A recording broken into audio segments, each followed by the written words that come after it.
ఈ విశాఖలో మరో మహిళ రోడ్డున పడింది. కట్టుకున్న భార్యను 4 ఏళ్ల బిడ్డను రైల్వే స్టేషన్లో అనాథలుగా వదిలేసి చల్లగా జారుకున్నాడు ఓ ప్రబుద్ధుడు. డబ్బు కోసం లగ్జరీల కోసమే ఈ పని చేశాడని భార్య కన్నీరు మున్నీరవుతోంది.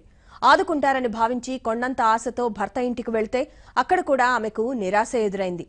ఇంటికి తాళం వేసి కోడల్ని మనవరాల్ని నడి రోడ్డుపై అత్తింటివారు ఉంచారు. విశాఖలో అత్తింటి ఎదుట ఆందోళనకు కోడలు దిగింది.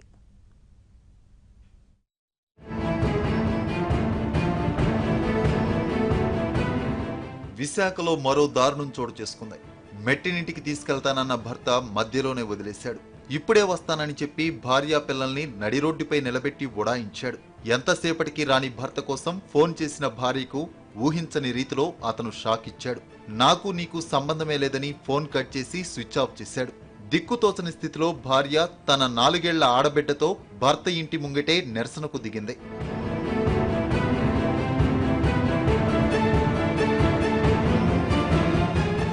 ఏలూరు శాంతినగర్కు చెందిన జానకికి విశాఖకు చెందిన చింతపల్లి సందీప్తో 2008లో వివాహం జరిగింది. వివాహం సమయంలో 15 లక్షల నగదు, 30 కాసుల బంగారం ఇచ్చారు. అడిగిన ప్రతిసారి 1,00,000, 2 లక్షల చొప్పున ఇస్తూనే ఉన్నారు. సందీప్ రైల్వే ఎలక్ట్రికల్ విభాగంలో పనిచేసేవాడు. డబ్బు కోసం, వస్తువుల కోసం అనేక మార్లు జానకిని చిత్రహింసలకు గురిచేసినా ఆ విషయాన్ని తల్లిదండ్రులకు చెప్పలేదు.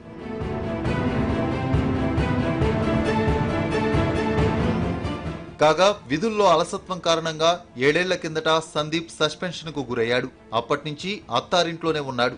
సందీప్ మామ అధికారులతో మాట్లాడి 2018లో అల్లుడికి మళ్లీ రైల్వేలో ఉద్యోగం వేయించాడు. గత సెప్టెంబర్లో విశాఖ నుంచి బచేలి వెళ్లి ఉద్యోగంలో చేరాడు.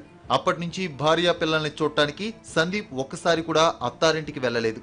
విశాఖ వచ్చినా తన తల్లి, తమ్ముణ్ణి కలిసి వెంటనే బచేలి వెళ్లిపోయేవాడు.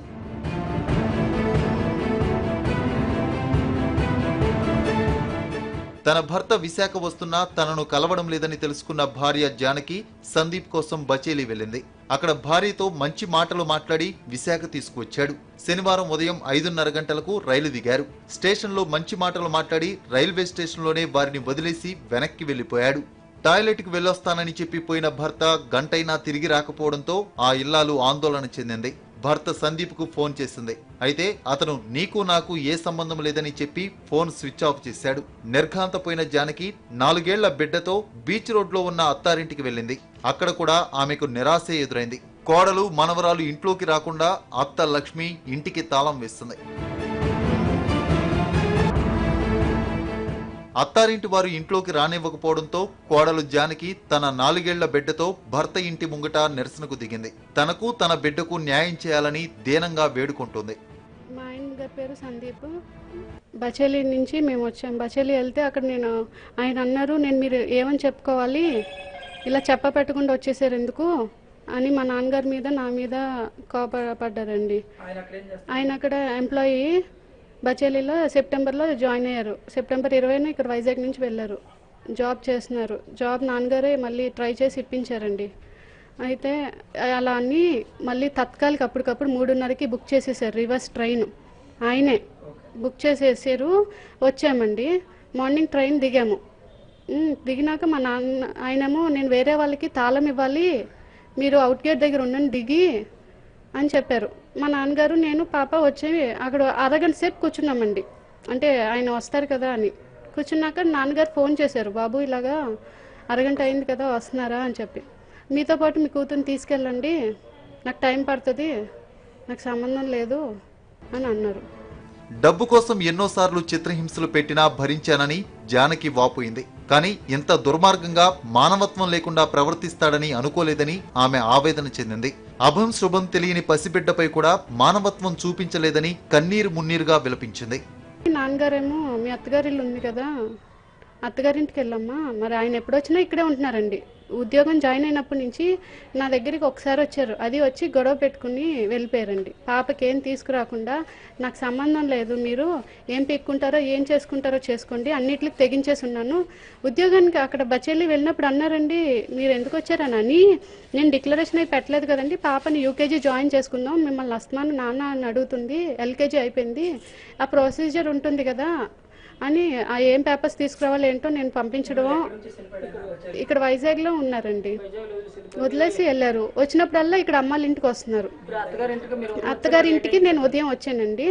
వాళ్ళు తలుపుకి తాళం వేసుకుని లోనే కూర్చున్నారు. ఆవిడ అసలు లోన్ నుంచి బయటికి రాలేదు. ఆ మావయ్య గారు వచ్చేసి ఇక్కడికి ఎందుకు వచ్చావు, మీ అమ్మాళ్ళ ఇంటికి వెళ్ళు, లేకపోతే మీ ఇల్లు ఉంది కదా అక్కడికి వెళ్ళు.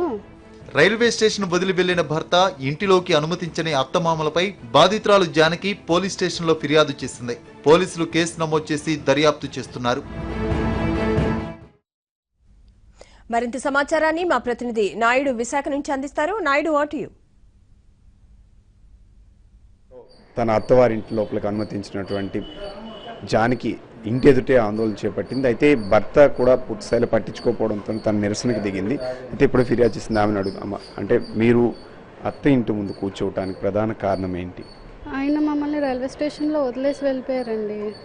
ఆయన మా ఇంటికి ఎప్పుడు సెప్టెంబర్ ఉద్యోగం జాయిన్ అయినప్పటి నుంచి రావట్లేదు. అత్తింటికి వచ్చి వెళ్తున్నారు. నన్ను కానీ మా పాప దగ్గరికి చూడడానికి కూడా రావట్లేదు. డబ్బులు ఇవ్వట్లేదు. ఇంటి కరెంట్ తీసేసారంటే నేనేం చేయను, ఏం చేసుకుంటారో చేసుకోండి, నాకు సంబంధం లేదని చెప్తున్నారు. ఇప్పుడు మేము అక్కడికి వెళ్తే బచేలి వెళ్ళాము.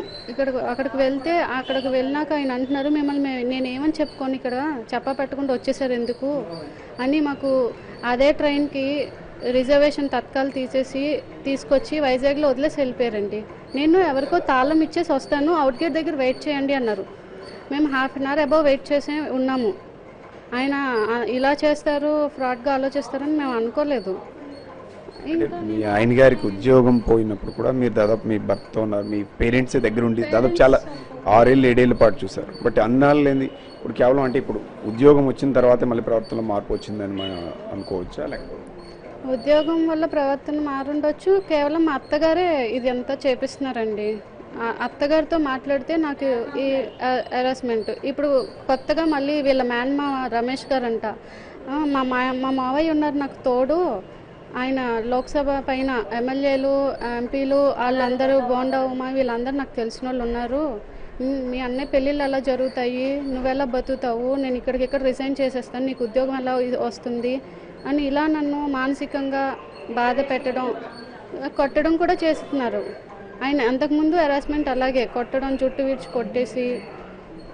అంటే ఇప్పుడు మీకు ఏదైతే జాబ్ డిక్లరేషన్ ఉందో అందులో మీ నేమ్ కూడా, మా నేమ్ ఏం పెట్టలేదు. నాకెందుకు, నేను పెట్టాల్సిన పనే ఉంది. నేను మీరేమని చెప్పుకోవాలి, నేను పెట్టను, ఏం చేసుకుంటారో చేసుకోండి, నేను ఈ నిమిషాన్ని ఉద్యోగం వదిలేసినట్టే, నేను రిజైన్ చేసేసినట్టే, మీరేం చేసుకుంటారో చేసుకోండి అన్నారు.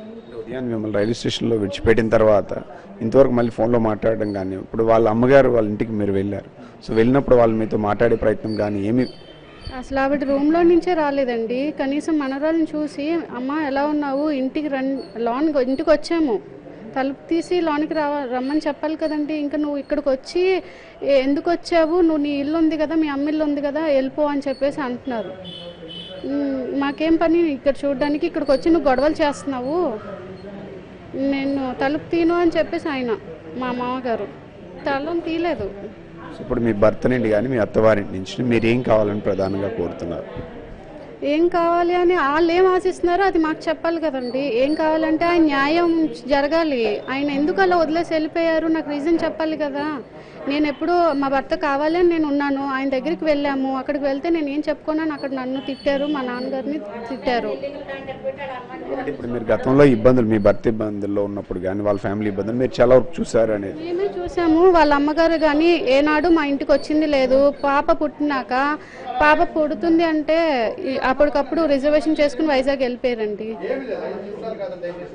ఆవిడ అన్నప్రాసన చేయలేదు, అక్షరాభ్యాసం చేయించలేదు, ఏమి అన్నీ మేము మా అమ్మగారాలే చేయించారు. వాళ్ళకి రిజర్వేషన్ చేయించి బతిమాలు తీసుకెళ్లారు.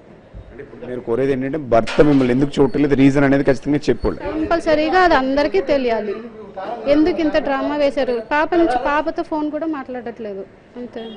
సో ఇది చెప్తుంది అంటే భర్త తనని రైల్వే స్టేషన్లో వదిలి వెళ్ళిపోయాడు. గత 6 నెలలకు కూడా ఉద్యోగం ఏదైతే వచ్చిందో ఉద్యోగం వచ్చిన దగ్గర కూడా తీసుకువెళ్ళలేదు. అక్కడికి వెళ్ళినటువంటి వాళ్ళని తిరిగి తీసుకొచ్చారు. ఏదైతే జాబ్ ఆర్డర్ ఉందో దాంట్లో కనీసం భార్యగా కూడా నమోదు చేసినటువంటి దాఖలు లేవు. ఎందుకు ఇలా ప్రవర్తిస్తున్నారు, అసలు ఈ వ్యవహారం ఏంటి అనే విషయం పైన తనకు సమాధానం చెప్పాలి. అసలు మా నుంచి అయితే నేను భర్త కావాలి అనుకున్నాను, కానీ అతను వ్యవహార శైలి కానీ తీరు కానీ పూర్తిగా బాగాలేదు.